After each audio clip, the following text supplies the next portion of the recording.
যিসকল তোমালোকৰ যিটো আজি হৈ গ'ল পুৰা মজলীয়া বৃত্তি পৰীক্ষা 2024-25ৰ মই ষষ্ঠ আৰু সপ্তম শ্ৰেণীৰ যিখন পেপাৰ এইখন পেপাৰ আলোচনা কৰিম মই পাৰ্টকে আলোচনা কৰিম যদি তোমালোকৰ সঁহাৰি পাওঁ অৰ্থাৎ তোমালোকে শ্বেয়াৰ কৰি দিয়া সকলো ছাত্ৰ ছাত্ৰীয়ে পোৱাকৈ যিসকল পৰীক্ষাত অৱতীৰ্ণ হৈছে ছাত্ৰ ছাত্ৰীসকল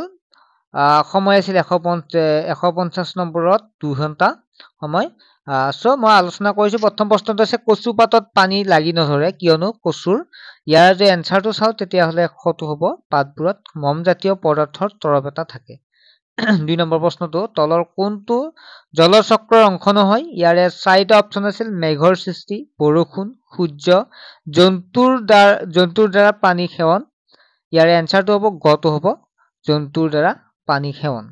3 নম্বৰ প্ৰশ্নটো আছে গা ধুই উঠি গা মচিবলৈ তলৰ কোনবিধ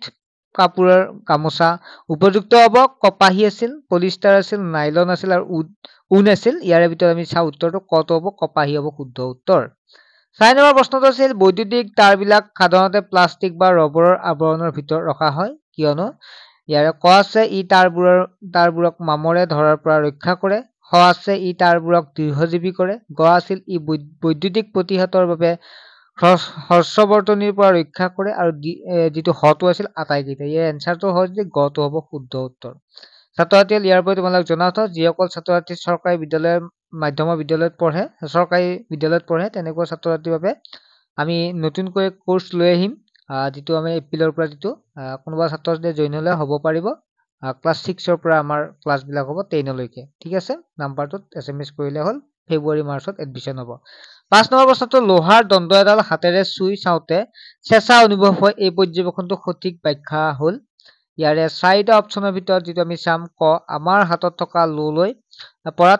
তাপ প্ৰবাহিত হয় ইয়াৰে হ'ব 5 নম্বৰটো শুদ্ধ উত্তৰ 6 নম্বৰ চিত্ৰটো দেখা পাইছা তোমালোকে ইয়াৰে এনসাৰ কোনটো হৈছে ইয়াৰে খটো হ'ব শুদ্ধ উত্তৰ বালি চেনি পানী 7 নম্বৰৰ পৰাগে মাৰি এডালৰ দৈৰ্ঘ্য জুখিব লগা হ'ল তলৰ কোনটো ক্ষেত্ৰত তেওঁৰ সঠিক যোগ হ'ব ইয়াৰ যদি আমি চাও তেতিয়া হলে গটো হ'ব শুদ্ধ উত্তৰ 8 নম্বৰ পিত্তৰসে নিখৰণ কৰা হয় যকৃতৰ পৰা পিত্তৰস নিখৰণ হয় 9 নম্বৰ হৈছে পেঙ্গুইনবোৰে সদায় দল বান্ধি থাকে কিয়নো দলত থাকিলে ইয়াৰে এনসাৰ গটো হ'ব অতি ঠাণ্ডাত এটাৰ দেহৰ উত্তাপে আনটোক সহায় কৰে যেহেতু পেঙ্গুইনবিলাক ঠাণ্ডা ঠাইত থাকে 10 নম্বৰ প্ৰশ্নটো হৈছে আমাৰ শাৰীৰিক শক্তিৰ উৎস হ'ল ইয়াৰে যদি এনসাৰটো চাও তেতিয়া হলে খটো হ'ব স্থিতি শক্তি 11 নম্বৰটো হৈছে নীলা সেউজীয়া খেলাই প্ৰদানকৈ তলৰ কোনটো চক্ৰৰ সৈতে জড়িত ইয়াৰে এনসাৰটো হ'ব গ নাইট্ৰজেন চক্ৰৰ সৈতে জড়িত 12 নম্বৰ প্ৰশ্নটো হৈছে উদ্ভিদত পানী পৰিবহন হয় ইয়াৰে কটো হৈছে জাইলেমৰ দ্বাৰা 13 নম্বৰ হৈছে দস্তালেপন প্ৰক্ৰিয়া লোৰ ওপৰত প্ৰলেপ দিয়া ধাতুটো হ'ল যেহেতু যিজন ষ্টুডেণ্টে মোক দিছিল কুৱেশ্যন পেপাৰখন এইখিনি তলৰখিনি নাহিল মানে সো সেইবাবে এইটো অপচন কেইটা গম পোৱা নাই সো তোমালোকে কমেন্ট কৰি প্ৰশ্নটো দিবাচোন কি হয় মই উত্তৰটো কৈ দিম নেক্সট হ'ল 14 নম্বৰ মূলা চালগম গাজৰ আদি হ'ল একবিধ ইয়াৰে এনসাৰটো খটো হ'ব ৰূপান্তৰিত অষ্টানিক মূল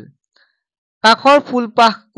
কোনটো অংশ ইয়াৰে ফুলপাহত কোনটো অংশ পৰাগৰেণু উৎপন্ন কৰে যিটো তোমালোকে দেখা পাইছা ক অংশ সেইটো হৈছে পৰাগৰেণু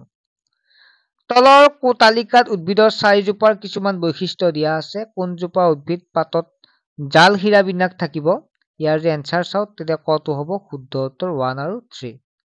17 নম্বৰ প্ৰশ্নটো জলাহত পোৱা এবিধ জৈৱিক উপাদান হ'ল ইয়াৰে কটো হ'ব অনুজীৱ হ'ব ইয়াৰ শুদ্ধ উত্তৰ বতাহৰ গতিবেগ জোখা যন্ত্ৰবিধ হ'ল এনিমোমিটাৰ 19 নম্বৰ প্ৰশ্নটো হৈছে মানুহ এজনৰ দেহৰ পৰা হৃদযন্ত্ৰটো গুচাই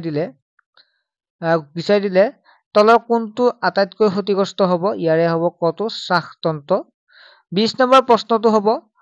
খেতিয়ক এজনে কলপুলি এটা নতুনকৈ ৰোপণ কৰোতে ইয়াৰ কিছুমান পাত কাটি দিয়ে কাৰণটো হৈছে পচেদনৰ হাৰ হ্ৰাস কৰিবলৈ আৰু 21 নম্বৰ ৰিংকুৱে মাংস বা তেনে প্ৰাণীজাতীয় খাদ্য যেনে গাখীৰ ঘি কণী পাহ আদি নাখায় তেওঁৰ দেহত তলৰ কোনটো ভিটামিন অভাৱ হোৱাৰ সম্ভাৱিতা অপচন কেইটা যেহেতু ভালদৰে নাই যিজন ষ্টুডেণ্টে দিছে গতিকে সেইকাৰণে এনসাৰটো ক'ব পৰা হোৱা নাই তোমালোকে যদি পাৰা কমেন্ট